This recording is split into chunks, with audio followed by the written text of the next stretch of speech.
नमस्कार, प्रणाम। मैं अविनाश और आप देख रहे हैं वारदात तक।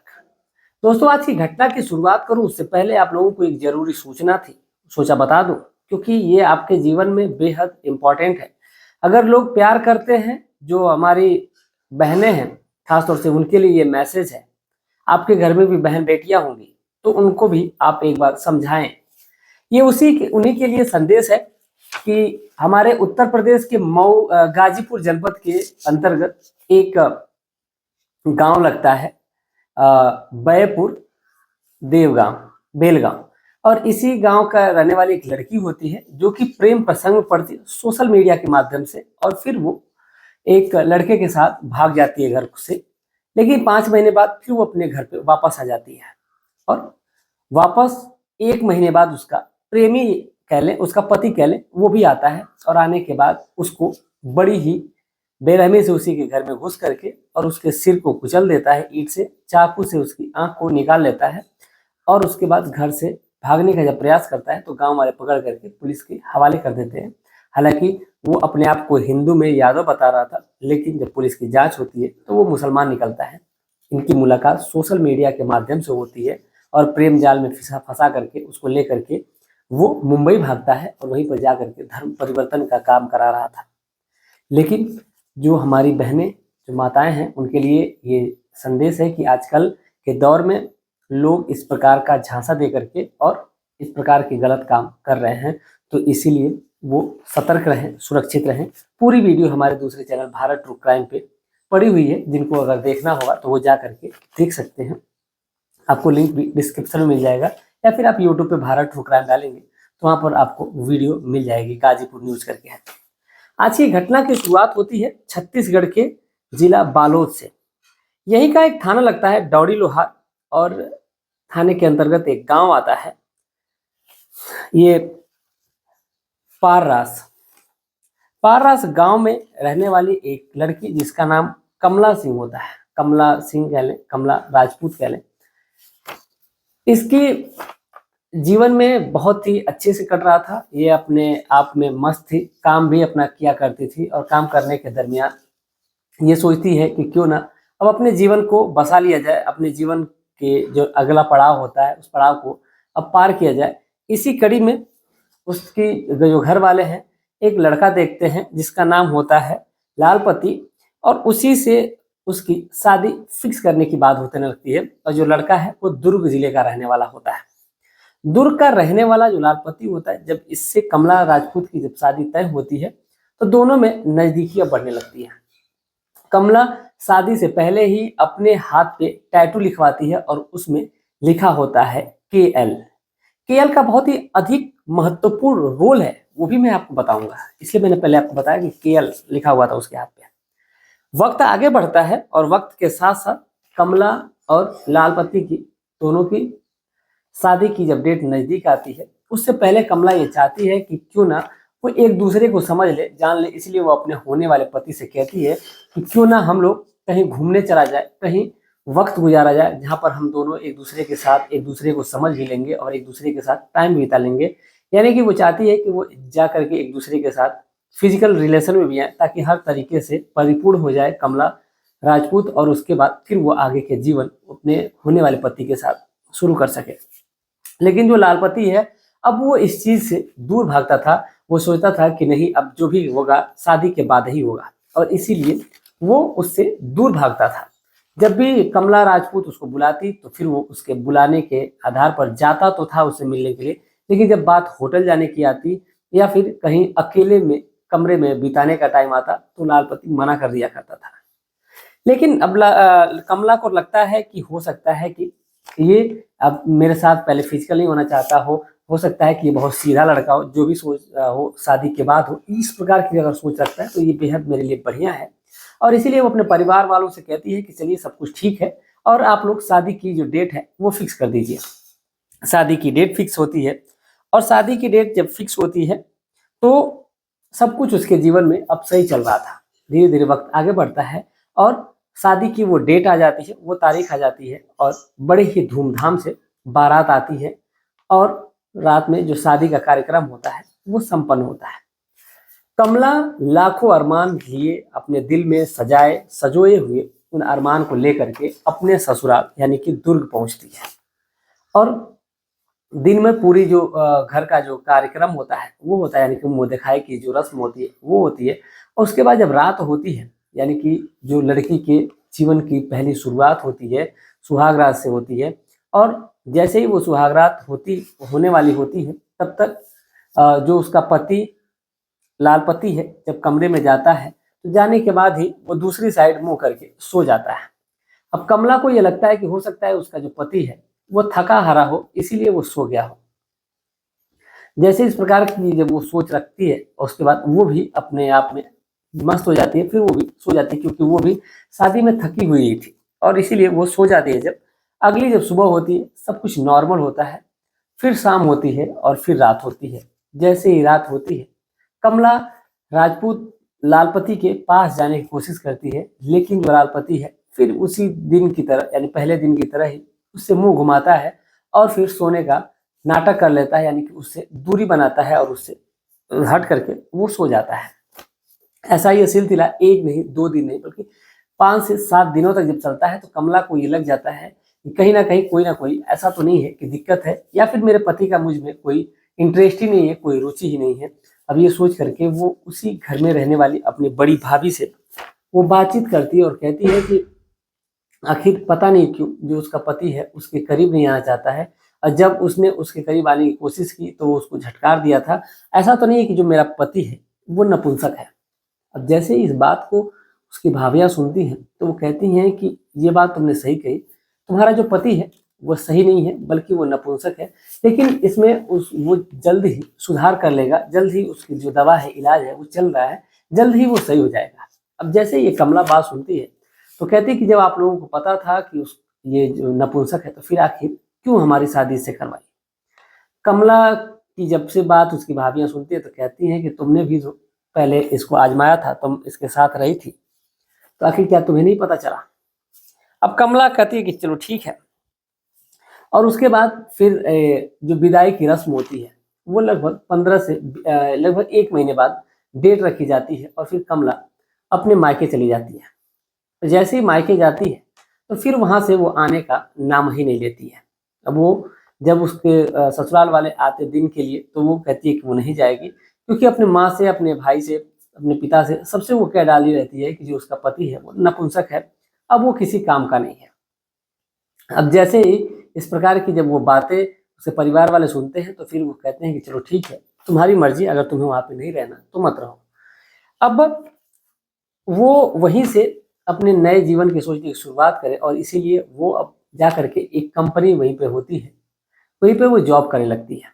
और जब जॉब करती है, तो उसी कंपनी में एक और व्यक्ति होता है जिसका नाम होता है निमिचंद साहू, जो करौल का रहने वाला होता है। वो भी उसी कंपनी में काम करता है, और इन दोनों के बीच में बातचीत होना शुरू हो जाता है। अब जैसे जैसे इन दोनों के बीच में बातचीत होता है, इन दोनों की नज़दीकियाँ बढ़ती जाती हैं, और दोनों एक दूसरे के साथ बातचीत किया करते थे। बातचीत करने के बाद ये दोनों एक दूसरे के साथ टाइम भी स्पेंड किया करते थे। धीरे धीरे इन लोगों के बीच जो नज़दीकियाँ हैं इस कदर बढ़ जाती हैं कि जो कमला राजपूत है और ये जो निमिचंद साहू है, एक दूसरे के साथ चोरी छुप के मिलने भी लगते हैं। अब जब भी कमला राजपूत को निमिचंद से मिलने का मन करता, तो वो पहले तो बात तो वो घर से तो बाहर ही जाया करती थी। तो जा करके वो कभी कंपनी नहीं जाती थी, बल्कि होटल चली जाती थी या फिर पार्क चली जाती थी, जहाँ उसका मन करता था चली जाया करती थी, जहाँ पर वो अपने शारीरिक सुख, मानसिक सुख, हर चीज, हर जो सुख था वो उसको निमिचंद साहू से मिल रहा था। धीरे धीरे वक्त और आगे बढ़ता है। कुछ दिन बाद, यानी कि एक डेट आती है 24 जनवरी 2026 की, और यहीं पर जो एक जगह लगती है डोंडी, जो लोहार है, वहीं के पास एक गुलामी डैम है, डैम के पास एक जंगल है, वहीं पर एक डेड बॉडी मिलने की सूचना आती है। और जैसे ही जब सूचना आती है, तो पुलिस मौके पर पहुंचती है, और मौके पर पहुंचती है पुलिस देखती है कि जो डेड बॉडी है, एक पूरा पत्थर बड़ा सा लगाया गया है, और पत्थर से एक बॉडी को ढका हुआ है, जहाँ से बदबू आ रही थी। वहाँ पर बदबू को ही देख करके लोगों ने पुलिस को फ़ोन करके बुलाया था। जैसे पुलिस आती है, बॉडी को निकालने का प्रयास करती है और जैसे ही बॉडी निकाली जाती है तो बॉडी बड़ी ही बुरी तरीके से क्षतिग्रस्त कर दी गई थी, यानी कि उसका जो सिर है वो कुचल दिया गया था ताकि उसकी जो बॉडी है वो पहचान में आए। और कई दिनों से वो ये बॉडी वहीं पर पड़ी हुई थी, इसलिए वो ज़्यादातर सड़ भी गई थी और सड़ने की वजह से जो बदबू है वो तेज आ रही थी। पुलिस जब उसको देखती है, समझने की कोशिश करती है, तो उसके हाथ पर एक ही जो निशान था वो पड़ा हुआ था जिस पे लिखा हुआ था केएल। अब जैसे ही पुलिस केएल देखती है तो आस पड़ोस के लोगों से जब बातचीत की जाती है तो पता चलता है कि ये कोई और नहीं बल्कि ये तो कमला राजपूत है, जिसकी मिसिंग रिपोर्ट उसके घर वालों ने नज़दीकी थाने में लगाया हुआ था, डलवाया हुआ था। और वहाँ से जब उनको बुलाया जाता है तो कमला राजपूत के ही बॉडी होने की शिनाख्त हो जाती है।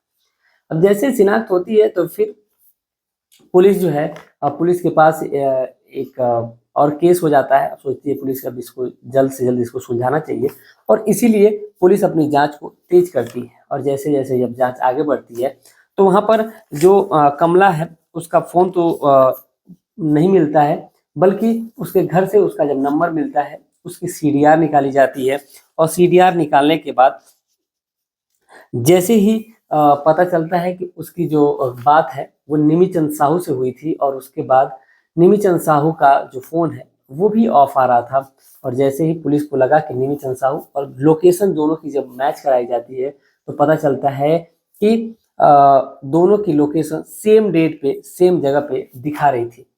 अब पुलिस के पास एक शख्स जिसका नाम निमिचंद साहू है अब वो होता है।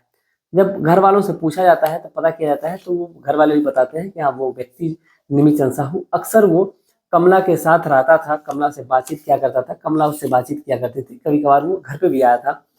तो पुलिस उस निमिचंद साहू को पुलिस अरेस्ट करती है और अरेस्ट करने के बाद उससे पूछताछ करती है।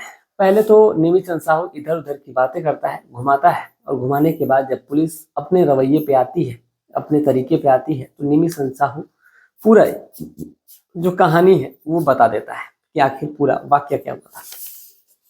दरअसल निमिचंद साहू बताता है कि आज से ठीक 7 साल पहले से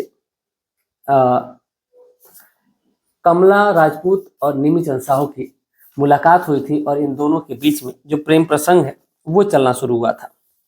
धीरे धीरे जब वक्त आगे बढ़ता था तो अब इस टाइम पे यानी कि ये दिसंबर बीता है, नवंबर दिसंबर, ये इन 3-4 महीनों के भीतर जो कमला है वो निमिचंद साहू से धीरे धीरे दूरियां बना रही थी और कहीं ना कहीं अब वो उसके पास आने से भी कतरा रही थी, उससे नज़दीकियां भी नहीं बढ़ा पा रही थी।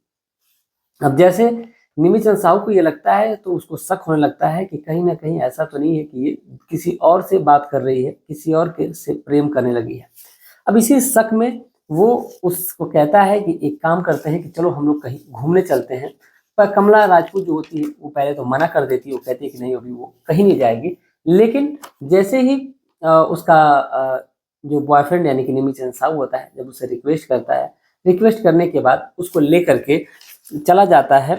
16 जनवरी 2026 की बात है, उसको लेकर के बाइक से वो डोंडी लोहार घुमाने के लिए लेकर जाता है। कहता है चलो वहीं पर घूमने के लिए चला जाए। डोंडी लोहार जो है वहीं पर एक गुलामी डैम है और उसी के पास एक जंगल है। उसी जंगल में उसको लेकर के जाता है जहाँ पर खूब ढेर सारे पत्थर भी है और वहीं पर ले जा करके बैठते हैं दोनों और दोनों बैठ करके दारू भी पीते हैं। जो निमिचंद साहू है वो दारू पीता है और दारू पीने के बाद कमला के साथ फिजिकल भी होता है। उसी जंगल के पास वो खुले आसमान के नीचे एक दूसरे के साथ शारीरिक संबंध बनाते हैं।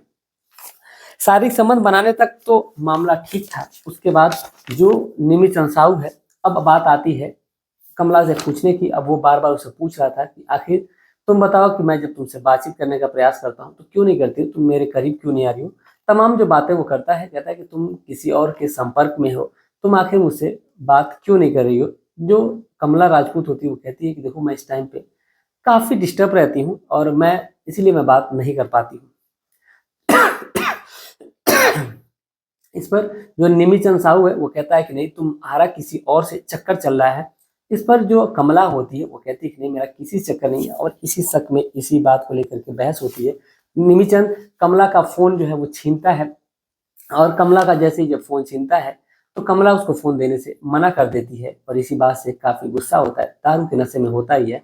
तो कमला पे ताबड़तोड़ वार करने लगता है और कमला जैसे ही उसको लग जाता है कमला अब इस दुनिया में नहीं है, तो उसको उसी जगह पत्थर के नीचे ढक करके और फिर बड़े-बड़े पत्थरों से उसको ढक देता है और ढक करके वहाँ से कमला का मोबाइल लेकर के वहाँ से फरार हो जाता है और फरार होकर के चला जाता है।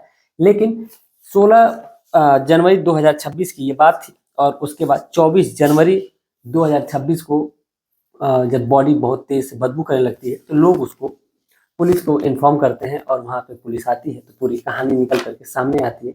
जैसे पुलिस को ये बात पता चलती है कि निमी चंद साहू ये असली कातिल है, फिर उसको एफआईआर लिखी जाती है और उसको जेल की सलाखों के पीछे डाल दिया जाता है।